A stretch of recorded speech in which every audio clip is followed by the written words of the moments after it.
उत्तरी अफ्रीकी राष्ट्र सूडान की सरकार ने 30 साल के इस्लामी शासन को खत्म करते हुए धर्म को अलग करने की बात पर सहमति व्यक्त की है।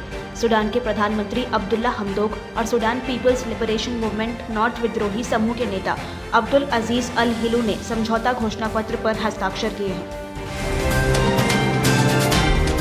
अमेरिका में राष्ट्रपति चुनाव जैसे जैसे करीब आ रहा है, वैसे ही वहां चुनाव प्रचार में भी तेजी आ रही है। साथ ही सरगर्मियां भी तेज हो रही हैं। इसी बीच डेमोक्रेटिक पार्टी की ओर से उपराष्ट्रपति पद की उम्मीदवार कमला हैरिस ने कहा कि इस बार भी राष्ट्रपति चुनाव में रूस का हस्तक्षेप हो सकता है।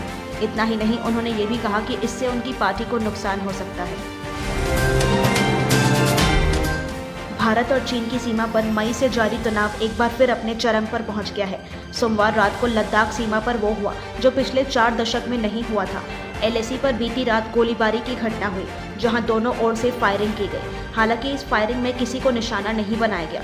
ऐसे में जहां दोनों देश बातचीत से मसला सुलझाने की बात कर रहे हैं, तब LAC पर हालात बेकाबू होते जा रहे हैं। राजस्थान के पूर्व मुख्यमंत्री सचिन पायलट का सोमवार को 43वां जन्मदिवस था। इस मौके पर वे वीडियो ऐप के जरिए पार्टी नेताओं और कार्यकर्ताओं से जुड़े। पायलट के जन्मदिन पर राजस्थान के अलग अलग इलाकों में स्वैच्छिक ब्लड डोनेशन कैंप भी लगाए गए। इस दौरान लोगों ने सचिन पायलट जिंदाबाद की नारेबाजी भी की। साथ ही राजस्थान में ब्लड डोनेशन का एक रिकॉर्ड बनाया गया। सोमवार शाम 7 बजे तक इकट्ठा किए गए आंकड़े के मुताबिक 40,000 यूनिट से ज्यादा ब्लड इकट्ठा हुआ है। राजस्थान में 200 विधानसभा सीट पर 500 से ज्यादा ब्लड डोनेशन कैंप लगाए गए थे, जहां पर बड़ी संख्या में लोगों ने सचिन पायलट के जन्मदिन के मौके पर ब्लड डोनेट किया। यूपी के मैनपुरी में कुछ लोगों ने एक शख्स की पीट कर हत्या कर दी। 11 साल की अपनी ही बेटी को बेचने का आरोप लगाकर उसके साथ हैवानियत की सारी हदें पार कर दी गई।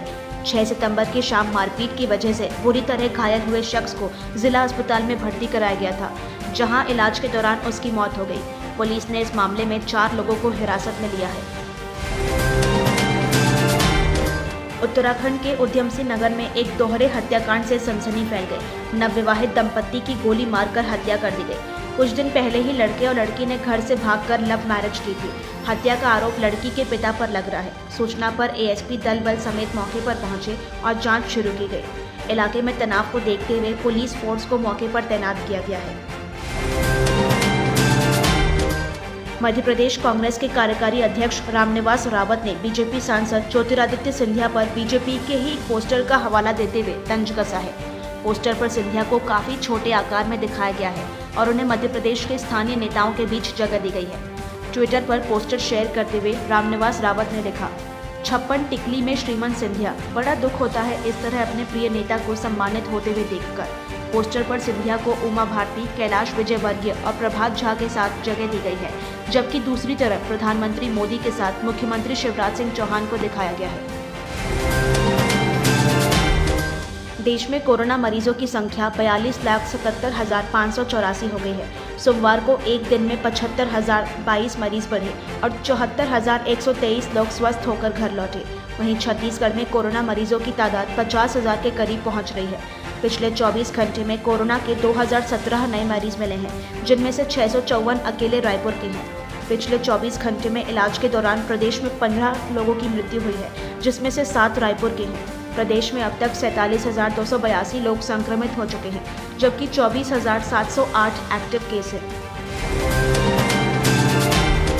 कोरोना मरीजों के लिए होम आइसोलेशन के लिए छत्तीसगढ़ शासन ने जैसे ही नियम शिथिल किए, बिना लक्षण वाले और ऐसे लोग जिन्हें कोई और गंभीर बीमारी नहीं है, उनमें से अधिकांश ने इलाज के लिए होम आइसोलेशन की मांग की है। राजधानी में 48 घंटे पहले तक होम आइसोलेशन को चुनने वाले मरीजों की संख्या 700 भी नहीं थी, लेकिन सोमवार की रात यह बढ़कर 1500 से ज्यादा की हो गई है। केवल रायपुर ही नहीं, प्रदेश में भी बड़ी संख्या में मरीज घर पर रहने के विकल्प चुन रहे हैं। अब छत्तीसगढ़ सरकार को एक बार फिर कर्ज लेने की स्थिति का सामना करना पड़ रहा है। नागरिक आपूर्ति निगम और मार्कफेड को बकाया राशि के पेमेंट के लिए सरकार 700 करोड़ का कर्ज लेगी। पिछले महीने ही सरकार ने 1300 करोड़ लिए थे। चालू वित्तीय वर्ष में यह दूसरी बार है जब सरकार कर्ज लेने जा रही है। अब छत्तीसगढ़ पर कर्ज बढ़कर 60,000 करोड़ पहुंच जाएगा। हालांकि इसमें 41,000 करोड़ का कर्ज पिछली सरकार छोड़ गई है।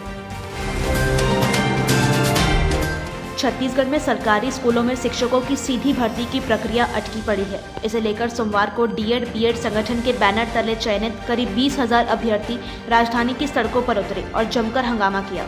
भर्ती प्रक्रिया पूरी करने की मांग को लेकर सीएम हाउस घेरने निकले प्रदर्शनकारियों को पुलिस ने रास्ते में ही रोक लिया।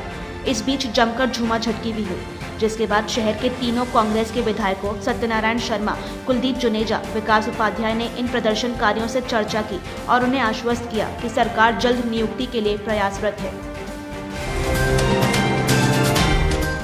सुशांत सिंह राजपूत मौत मामले में ड्रग्स एंगल की जांच कर रही नारकोटिक्स कंट्रोल ब्यूरो ने रिया चक्रवर्ती को आज लगातार तीसरे दिन पूछताछ के लिए बुलाया है।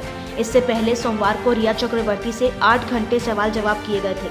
एनसीबी ने रिया को शोविक चक्रवर्ती और सैमुअल के सामने बिठाकर पूछताछ की। करीब 8 घंटे की पूछताछ में रिया ने खुद ड्रग्स लेने की बात कबूल नहीं की। रिया चक्रवर्ती ने सुशांत सिंह राजपूत की बहन प्रियंका सिंह, दिल्ली के राम मनोहर लोहिया अस्पताल के डॉक्टर तरुण कुमार व अन्य के खिलाफ जालसाजी, एनडीपीएस एक्ट और टेलीमेडिसिन प्रैक्टिस गाइडलाइंस 2020 के तहत एफआईआर दर्ज कराई है। रिया ने यह एफआईआर 8 जून को प्रियंका द्वारा सुशांत को व्हाट्सएप पर भेजे गए दवाओं के पर्चे को लेकर की है। उनका आरोप है कि यह पर्चा मिलने के 5 दिन बाद सुशांत की मौत हो गई। आईपीएल गवर्निंग काउंसिल ने इंग्लैंड और ऑस्ट्रेलिया के खिलाड़ियों को क्वारंटीन में राहत देने की अपील को ठुकरा दिया है।